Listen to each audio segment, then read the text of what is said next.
Aray,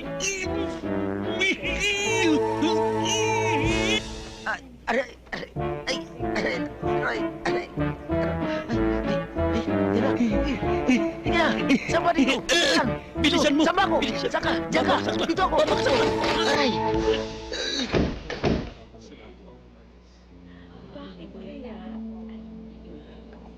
Hi, Lynette. Pwede ba kita makausap?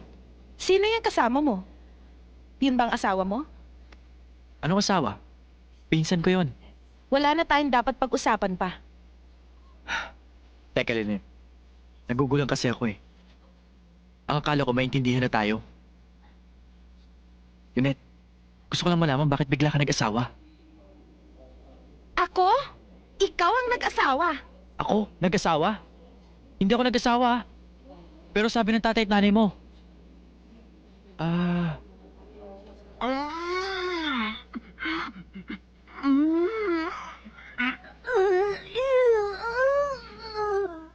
Ngayon alam ko na ang lahat. Isagani. I'm sorry ha.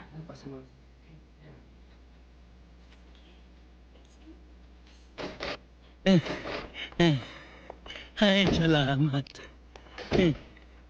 Sige, bye.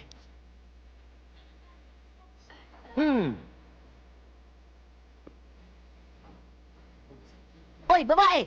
Saan na naman ang galing yung lalaki na yun ang nagpunta dito at sinundan ka na naman? Nay, bakit ganun? Lahat ng manliligaw ko, ginagawan nyo ng paraan para ma-turn off. Pati mga kaibigan ko, nilalayo nyo sa akin. Tiniis ko na ang lahat. Alam mo, minsan lang ako magmahal. Di pa ninyo ako maintindihan. Tinatawag nyo akong anak pero hindi ko nararamdaman. Lynette, sana maintindihan mo kami ng mami. Kung nakagawa man kami ng mga kilos na laban sa kagustuhan mo, hindi mo kami masisisi kasi mahal ka namin eh. Gusto namin malagay ka sa mabuti. Tay, kung mahal niyo ako, bigyan niyo ako ng chance to live my life. Hindi na ako makahinga eh.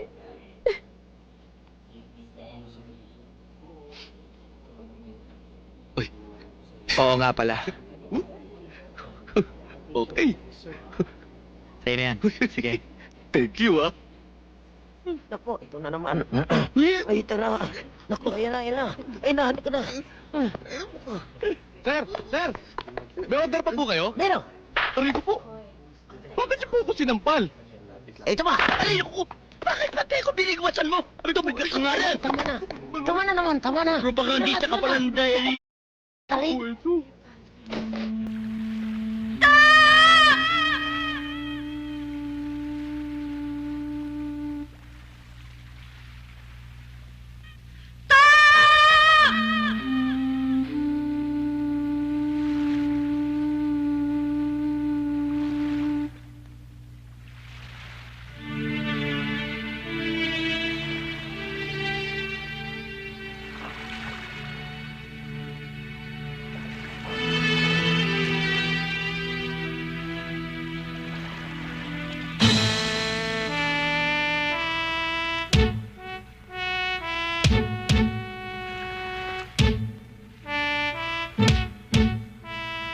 Ako ba hinihintay mo? Jablin? Jezebel?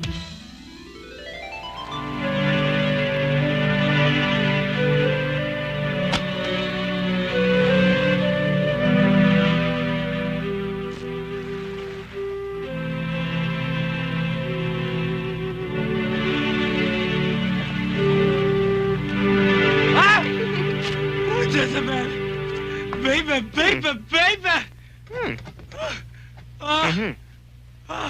Bangon, bangon! Anong Jezebel ang pinagsasabi mo? Totoo!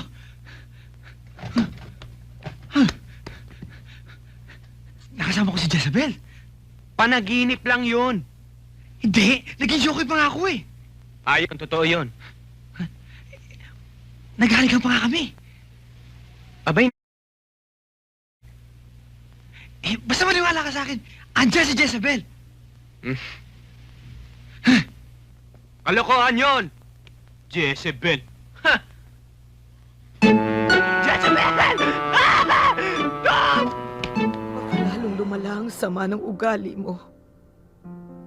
Kung titimbangin mo ang mga nangyari sa buhay mo, mga masasama at masaya, angat pa rin ang masaya, Peter. Kaya wala akong nakikitang dahilan kung ba't ka nagkakaganyan. Hindi mo kailangan maging masama para sumunod at mahalin ka ng mga tao.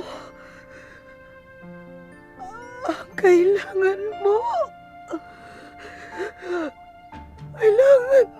Kailangan ko.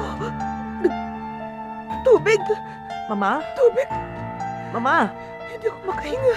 Kasi naman nakama ng kwento mo eh. Nagpipito rin ng laway. Mama! Maita! Tulong! Mama! Maita! Maita! Maita! Geronimo! Minerva! Ariel! Dani! Nasaan ba kayo? Maita! Geronimo! Ariel! Maita! Yoli! Dani! Ariel! Nasaan ba? Nakakaloka! Maita! Geronimo! Nasaan ba?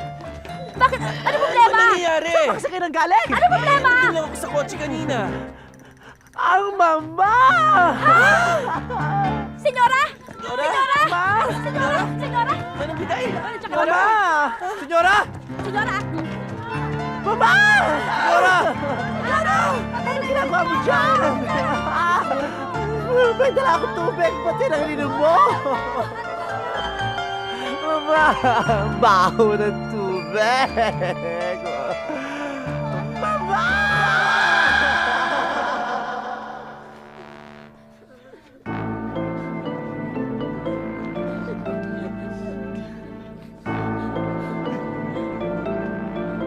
Saan mo siya balak ilagay? Siguro sa may altar para makikita siya ng mga tao. Kung nabubuhay ang mama, mas gusto niyong gumagala-gala pa rin sa hasyenda. Pero ngayong wala na siya, Mas lalong gusto niyong gumala-gala sa hasyenda. Huh?